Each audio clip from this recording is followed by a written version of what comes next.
Et bonjour tout le monde, bienvenue sur une nouvelle vidéo des lectures de Pipin, j'espère que vous allez bien. Et aujourd'hui, je vous propose de jeter un petit coup d'œil aux lectures top que j'ai eues en 2024. Alors j'ai compté sur le petit carnet que j'ai juste ici, et j'en ai eu 12.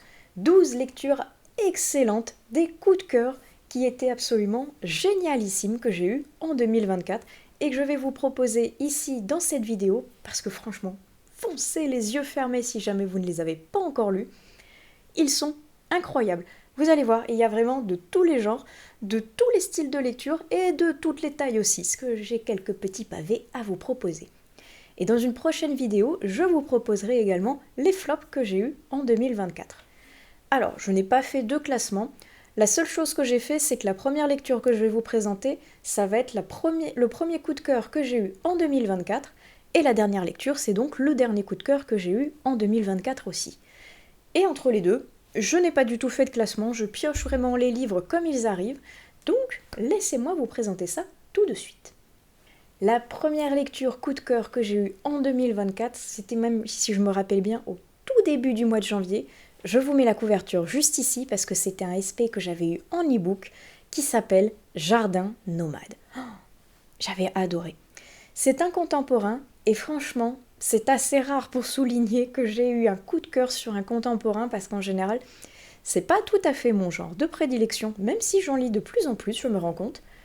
Et là, j'ai tout aimé.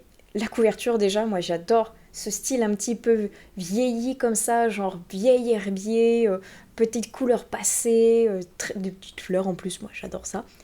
Parfait. Et on était sur une ambiance entre justement mettre les mains dans les fleurs, dans la jardinerie, sur un côté un petit peu scientifique, tout comme un côté un petit peu plaisir justement du jardinage, avec une femme qui se cherche tant pour essayer d'aller de l'avant que pour oublier son passé, mais sans réussir vraiment à l'oublier parce qu'elle a fui un conjoint violent qui se retrouve être son nouveau voisin malheureusement. Et elle se rend compte que il y a une jeune fille, une nouvelle jeune fille qui l'a pris entre ses griffes, et elle va tout faire pour essayer, elle, de guérir, d'oublier et de sauver cette nouvelle jeune fille pour ne pas qu'elle subisse ce qu'elle, elle subit. C'était magistral, j'ai adoré cette lecture franchement. C'était un premier coup de cœur merveilleux pour 2024.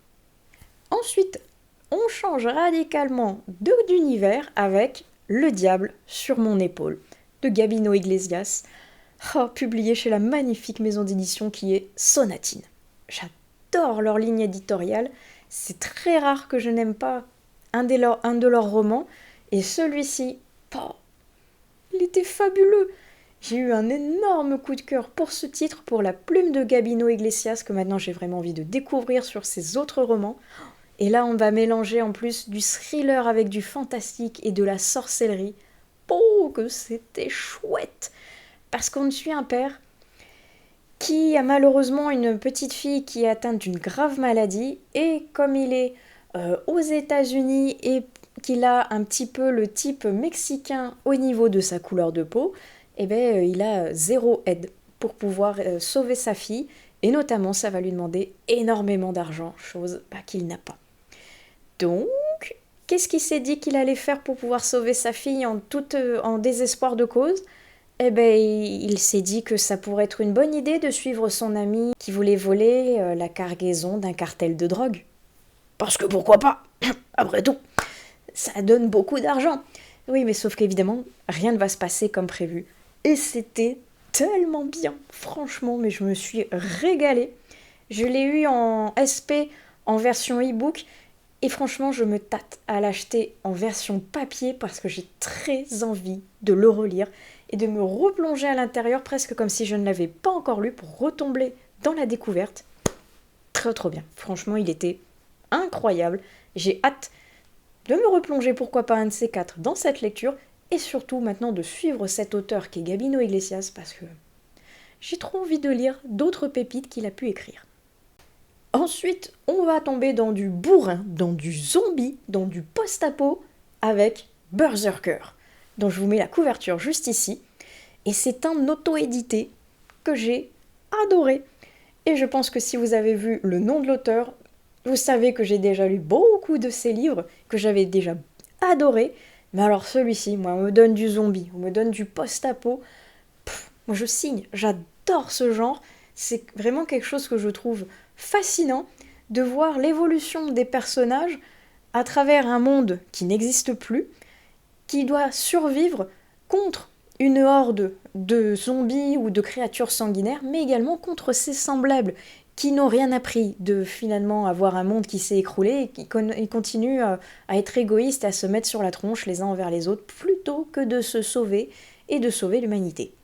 Trop bien, là ça se passe à Nice, c'est génial, j'adore la plume de cet auteur.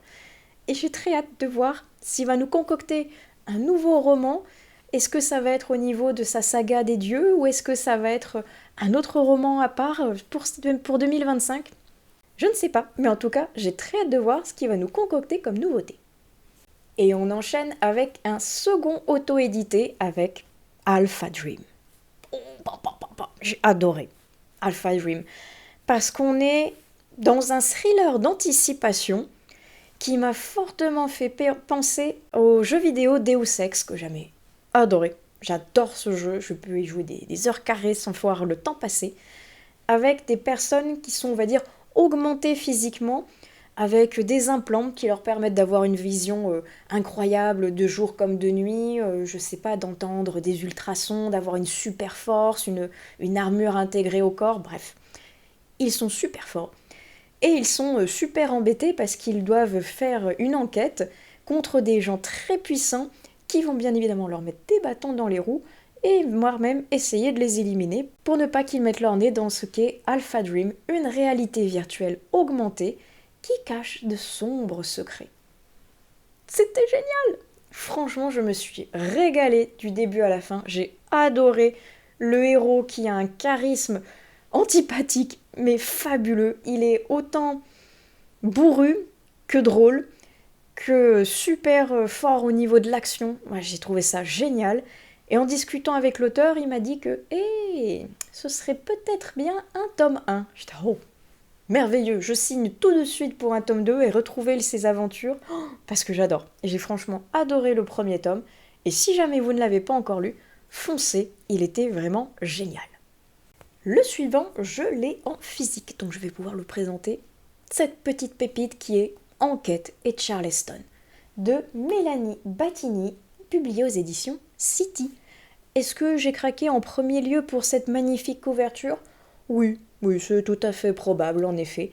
Mais j'adore le style, époque Charleston, année folle, tout ça. Moi, je signe tout de suite, c'est une époque que j'aime vraiment beaucoup découvrir à la lecture. Et j'adore le design et l'ambiance qui se passe autour.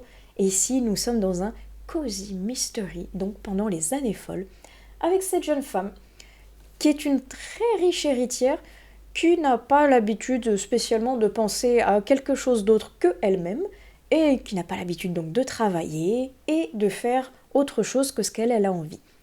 Elle était partie en voyage et quand elle retourne en France, elle se rend compte que finalement sa meilleure amie a été assassinée pendant qu'elle était partie à l'étranger. Et finalement, personne n'a été retrouvé en tant que coupable, mais l'affaire a été vite mise aux oubliettes, et elle, Madeleine, n'accepte pas ça.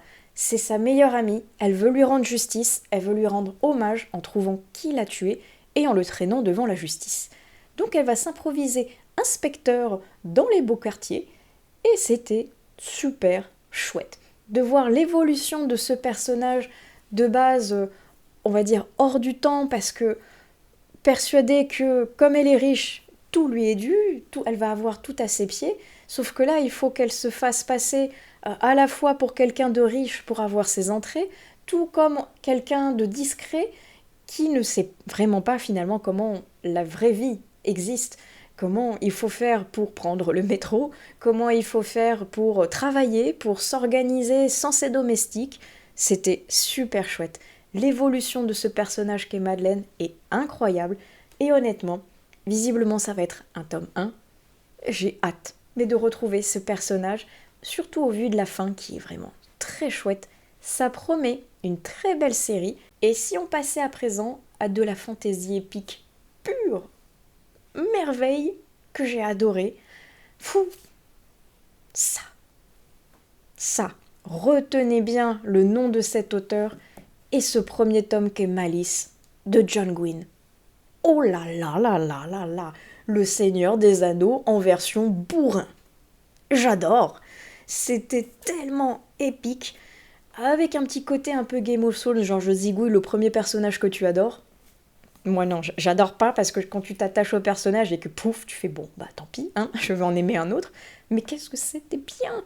Des batailles dantesques contre des géants, avec une malédiction, avec une prophétie et des combats dans des royaumes incroyables avec des trahisons et des complots et une fin, mes amis, une fin qui a fait que j'ai demandé le tome 2 à Noël et que le Père Noël a été très gentil de pouvoir me l'apporter parce que j'avais hâte de me replonger dans cette saga qui est un bon gros bébé, hein, on est d'accord. Et le tome 2 que je vois là, oui, est un gros bébé lui aussi, donc je vais mettre peut-être un peu de temps à le sortir, mais une chose est sûre, c'est qu'il va sortir en 2025 parce que j'ai adoré cette saga et je vais regarder de très près les autres sagas de cet auteur qui ont l'air tout aussi épiques. Franchement, je vais le redire, mais j'ai adoré. Je l'ai dévoré. Il est incroyable.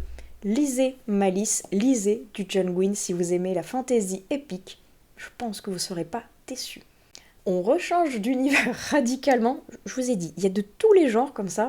Suivant ce que vous aimez, vous pourrez piocher. Et ici, la couverture que je vous mets, c'est de la science-fiction avec Outre Sable. Oui, Outre Sable de Hugh Howey. C'est vraiment la saga que je voulais découvrir de cet auteur parce que je ne sais pas, j'avais un feeling qui me disait que oui, ça pouvait matcher au vu de l'histoire, au vu du résumé, au vu de je ne sais pas, d'un feeling qui gravitait autour de cette histoire. Et oui, ça l'a fait, ça a matché, j'ai adoré. Et j'ai tellement hâte de découvrir le tome 2, Outre Dune, parce que la fin du 1 pouvait presque se suffire à elle-même, c'est vrai, parce qu'il y a eu énormément de temps entre la sortie du premier et l'écriture du second. Mais là, depuis que je sais qu'il y a un tome 2, évidemment que je veux la suite, parce que c'était génial.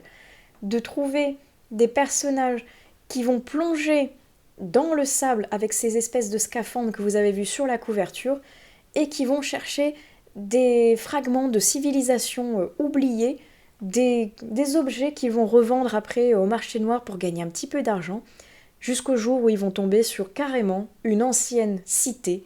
Et alors là, toutes les convoitises vont être exacerbées et il va y avoir, comme d'habitude, des gens qui vont se mettre sur la gueule pour essayer de la trouver en premier et d'avoir tous les lauriers.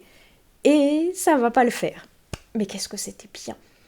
Je voulais encore plus d'exploration dans le sable avec ces personnages. J'espère retrouver ça au niveau du tome 2 parce qu'en tout cas le 1 était vraiment chouette. Je vous le conseille, plus que Silo que j'ai lu, que j'avais beaucoup moins aimé que Outre Sable, qui était vraiment merveilleux. Lisez Outre Sable si vous aimez la science-fiction parce que c'était super chouette. On rechange de genre avec des petits fantômes. Oui, parce que Sanguine. J'adore ce que fait Sanguine. Et ici, Vive les ténèbres est parfait déjà pour Halloween, parce que la couverture, parce que c'est Sanguine, et parce qu'on est dans un manoir à tendance gothique en Angleterre, avec des petits fantômes qui sont là pour leur mettre des bâtons dans les roues parce qu'ils aimeraient bien vivre tout seuls au cœur de cette demeure et pouvoir accomplir une sombre vengeance en lien avec la famille qui habite dans cette maison et qui était tellement chouette. La plume de Sanguine nommée. Elle est fabuleuse. J'avais déjà adoré découvrir sa plume avec sa saga de la Va au diable. Incroyable. Si un autre tome, je foncerai dessus avec la même passion que sur les précédents. Et celui-ci, elle a une plume qui fait que on n'est pas juste un lecteur, on a vraiment l'impression d'être au cœur de cette maison et de regarder des personnages graviter autour de nous. On a vraiment l'impression de faire partie des murs. Tant la description qu'elle nous fait est somptueuse. Elle a une plume descriptive, incroyablement belle. Je ne peux que vous le recommander à 300%. Il est génial. Et d'autant plus, comme je vous disais, pour une période un peu plus spooky comme Halloween ou l'automne. Fabuleux. Pensez à lui si vous voulez lire quelque chose de très chouette pour le futur Pumpkin. Oh là là, lui. Un bon gros bébé lui aussi, mais fabuleux. Je l'avais commencé en version papier, je l'ai terminé en audio. Et qu'est-ce que c'était bien, même s'il est excessivement long. Les Somnambules de Chuck Wendig. Fabuleux. Une épopée incroyable à travers toute l'Amérique, avec justement des personnages qui un jour se réveillent et deviennent somnambules et qui marchent vers une destination inconnue, des personnes qui sont sélectionnées, on va dire, de manière aléatoire. Certaines deviennent somnambules et d'autres non. Pourquoi? Comment? Vers où vont-ils? On ne sait pas. Jusqu'à la fin, on passe par vraiment toutes les émotions et j'ai envie de dire tous les styles parce qu'on est dans de la science-fiction, tout comme on est dans de la politique actuelle, tout comme on est dans un petit peu du post-apo quelque part, où on est également avec un côté très ancré dans le présent, avec ces avancées technologiques au niveau notamment de l'intelligence artificielle, et on est avec un côté un petit peu plus futuriste pour d'autres choses que je vous laisserai découvrir à l'intérieur. Oh, lisez-le, mais franchement, il est fabuleux. Et en plus, encore, les éditions Sonatine, comme je vous dis, j'adore cette maison d'édition. Et quand je suis arrivée à la fin, j'ai vu que c'était un tome 1. Je disais non, oh non, il était fabuleusement grand et c'est pas fini. J'étais à la fois super contente et super triste qu'il y ait un autre tome parce que il y a tellement de choses déjà dans celui-ci qui sont fabuleuses. Et on se dit mais qu'est-ce qu'il peut y avoir ensuite? Je suis trop triste de devoir attendre la suite et contente finalement qu'il y ait une suite également. J'ai hâte. J'ai hâte de pouvoir découvrir ce qui va se passer parce qu'il y a encore plein de questions qui restent en suspens à la fin de ce premier tome finalement. J'ai hâte. J'ai franchement hâte de pouvoir lire la suite. Il est incroyable. Franchement, lisez-le. Il est très long, on est d'accord. C'est un très gros bébé qui fait plus de 1000 pages, mais qui est magnifique. Donc, une fois de plus, lisez-le. Il est génial. On rechange d'univers complètement une fois de plus avec ici de la cozy fantasy et légende et laté. Alors oui, je sais, on en a entendu parler partout. Et c'est ce phénomène justement ultra médiatisé qui a fini par attiser ma curiosité quand même, parce que j'étais... On en entend parler partout, alors d'habitude j'aime pas trop suivre la hype, mais là il y avait le genre cozy fantasy que je ne connaissais pas, qui m'attirait, et j'en ai parlé avec plusieurs personnes, dont Laure de la chaîne L'Enluminé, qui me disait mais c'est tellement doux, c'est cocooning à souhait, ça se déguste avec un chocolat chaud et une pâtisserie, c'est beau, c'est doux, c'est mignon, lis-le. Elle me dit si tu aimes la fantaisie douce, c'est vraiment génial, tu pourrais aimer. Je me suis dit bon, allez, laissons-nous tenter. Je l'ai trouvé à ma médiathèque et qu'est-ce que c'était doux. Laure avait entièrement raison. Ça donne envie de manger une pâtisserie tout le long du livre. Parce qu'on est avec Vive, qui est une orque qui a fait son travail de mercenaire pendant des années. Et elle commence un petit peu à être lassée. Elle a envie de se poser et elle a envie d'ouvrir un café. Et à partir de là, va se dérouler justement une histoire toute douce, sans réelle péripétie, sans combat, tout en longueur mais en douceur, avec ce personnage qui va essayer de changer de vie, avec d'autres personnages qui vont venir graviter autour d'elle, qui vont imbriquer des petites histoires autour justement de chocolat chaud, de café, de pâtisserie et de quelques péripéties mais qui restent très douces. Une super belle expérience, je ne connaissais pas le genre de la cozy fantasy et honnêtement, s'ils sont tous dans ce style-là, j'adhère énormément, j'ai trouvé ça très chouette. La fin, pour moi, se suffit à elle-même. J'ai vu qu'il y avait un autre tome qui apparemment se passe avant. Je ne sais pas. Franchement, celui-ci m'a plu et j'ai peur d'être déçue d'aller dans un tome 2/0 finalement pour celui-ci. Donc je ne sais pas encore, mais en tout cas celui-ci, Légendes Zélatées, il est vraiment très très sympa. Alors si je me trompe pas et que je suis pas mal dans mes comptes, on en est à l'avant-dernier. Et l'avant-dernier, pareil, je vous mets la couverture juste ici parce que je l'ai écouté sur mon abonnement Audible. Oh, j'ai adoré. La fille du maître de chez. Franchement, contre toute attente, j'ai adoré. Alors que je pensais pas être autant embarquée que ça au tout début quand je l'avais sélectionné parce qu'il faisait partie de mon abonnement. Et trop bien. Franchement, c'est une épopée historique romancée, comme un petit peu la Villa aux étoffes, point de vue que ça mixe deux genres en même temps, et j'adore le rendu que ça donne. Parce que là, on est sur une jeune femme qui va devoir s'enfuir aux États-Unis avec sa sœur à la suite d'un grave accident qui s'est passé en France, et dont je ne peux pas vous parler sans vous spoiler la moitié de l'intrigue. Et donc sachez que ces deux sœurs sont filles de vignerons, et que l'une des deux, celle que l'on va suivre, donc l'héroïne, avait pour ambition de devenir elle-même vigneronne et de prendre la succession de son père à la tête du domaine. Sauf que donc à la suite de cet accident, elles se trouvent exilées toutes les deux dans un pays dont elles ne connaissent ni la langue, ni les coutumes, sans argent, sans connaissance, et elles vont devoir se débrouiller, aller au-delà de beaucoup de soucis, de préjugés, dans un monde d'hommes une fois de plus alors que ce sont deux femmes, et elles vont devoir réussir à se débrouiller et à se rapprocher à nouveau de ce monde viticole qu'elles aiment tant, parce que finalement, elles ne savent rien faire d'autre que s'occuper des vignes. Et c'était passionnant de suivre leur périple. J'ai adoré. Il y a un certain soupçon de romance qui vient se balader au niveau de la fin du récit, mais c'est pas grave. J'ai adoré tout le reste, franchement, et la romance vient s'imbriquer petit à petit, sans prendre trop de place sur le pas historique que moi j'ai trouvé vraiment passionnant. Dans le monde du vin en plus, c'est quelque chose que j'adore. C'était super chouette. Premier tome d'une trilogie visiblement, et je pense que si les deux autres tomes sont disponibles sur Audible, je vais utiliser des crédits pour acheter la suite et l'écouter parce que j'ai vraiment adoré ce premier tome qui était incroyable. Et est-ce qu'on terminerait pas cette sélection avec le dernier coup de cœur de l'année qui était un thriller policier? Non, mais évidemment, je ne pouvais pas passer à côté d'une sélection semble être des thrillers et des policiers à droite à gauche.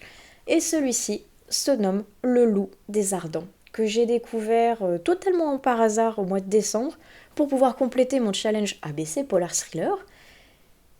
Fabuleux, fabuleux. On est dans un huis clos, au niveau d'un petit village qui est bloqué au fond d'une vallée par un hiver très rude et où la neige a pris le pas sur toutes les destinations qu'il voulait, les bloquant au milieu de nulle part, justement, dans le vent, dans le froid, et au cœur d'un hiver ultra rude en Sologne. Et au cœur de ce village, une maladie va commencer à pointer le bout de son nez et va se transformer en épidémie. Une épidémie qui va donc toucher sans distinction hommes, femmes et enfants, et où on se demande si c'est un fléau de Dieu, si c'est du domaine de la sorcellerie, parce qu'il y a eu d'anciennes sorcières visiblement dans ce village. Et le problème, c'est qu'on est dans un monde très rural, où il faut un coupable. Parce que si les gens meurent les uns après les autres, ils vont devoir se tourner vers Dieu, ils vont devoir se tourner vers le médecin qui est arrivé chez eux, et ils vont devoir trouver un coupable. Alors, est-ce que le coupable va être un homme, va être Dieu ou va être une sorcière? On va suivre toutes ces péripéties à travers plusieurs parties, dont la seconde partie va retourner complètement ce qu'on pourrait penser de ce qui s'était mis en place au niveau de la première partie. Et cette tournure que prend le roman est vraiment géniale. J'ai été captivée par cette ambiance un petit peu obscure comme ça, un petit peu chasse aux sorcières, un petit peu mystique, un petit peu scientifique également. Très très chouette. La plume m'a embarquée du début à la fin et c'est pourquoi ça a été le dernier coup de cœur que j'ai eu cette année parce que je me suis régalée à sa lecture. C'était une superbe expérience. Et avec ce tome, je conclus finalement tous les tops que j'ai eus en 2024. Alors si je ne me suis pas trompée, ça faisait bien un compte de 12 de tous les genres. Comme je vous avais dit, c'était vraiment une sélection hétéroclite. Et je les ai trouvés super chouettes pour diverses raisons, tant pour la plume que pour le côté action ou pour le côté délicat ou pour une ambiance particulière.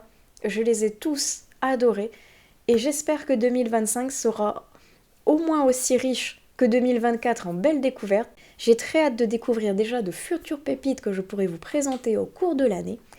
Parce qu'en tout cas 2024, j'ai vraiment fait de très belles découvertes. Alors n'hésitez pas à utiliser la section des commentaires pour me dire si parmi cette sélection, il y en a que vous avez déjà lues et si vous les avez appréciés autant que moi.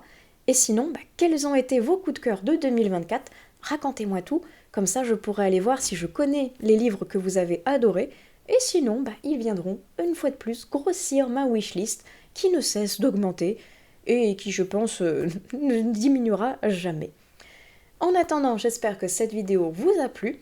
Je vous retrouve pour la prochaine vidéo qui sera celle des flops de 2024. Je vous souhaite d'excellentes lectures et on se dit à la prochaine sur une nouvelle vidéo des lectures de Pipin. Allez, ciao!